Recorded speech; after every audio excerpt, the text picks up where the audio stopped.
Breaking news from Ethiopia. Welcome back to Ethiopian News Corporation.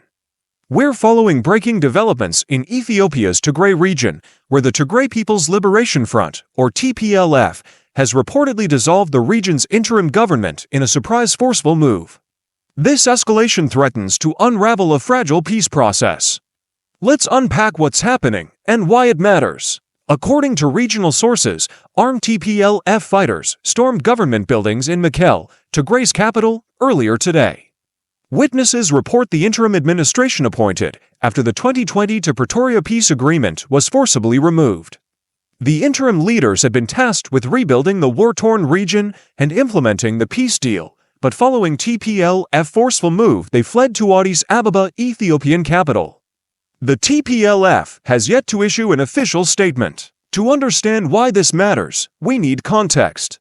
The TPLF ruled Tigray for nearly 30 years until losing power in 2018, after a bitter two-year war with Ethiopia's federal government that killed hundreds of thousands and displaced hundreds of thousands. The Pretoria Agreement was hailed as a path to peace. But tensions over stalled aid, delayed reconstruction, and political tension have simmered for months among TPLF leader. The peace deal required the TPLF to disarm and allowed a transitional government to take charge.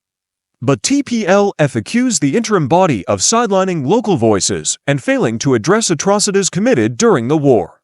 Meanwhile, the TPLF claims federal authorities have ignored their demands of autonomy and independency. Analysts say today's takeover signals that the TPLF's rejection of what they call Addis Ababa's puppet administration and TPLF group considering to have alliance with Ertrean government to remove Ethiopian federal government. Unverified videos show protests in Mekelle and others Tigray areas with burning effigies of TPLF leaders who dismantling interim government officials and showing solidarity for interim government.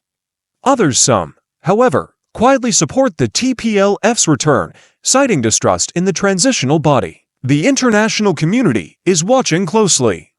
The African Union, which brokered the 2020 deal, urged immediate dialogue. The US and EU have echoed those calls, fearing renewed conflict could destabilize the Horn of Africa. If you're new here, subscribe for unbiased, in-depth coverage of global crises.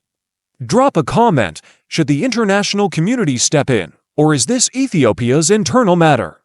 Let's discuss. Stay informed. Stay compassionate. I'm Peter Lumba, and will keep you updated. Thank you for watching.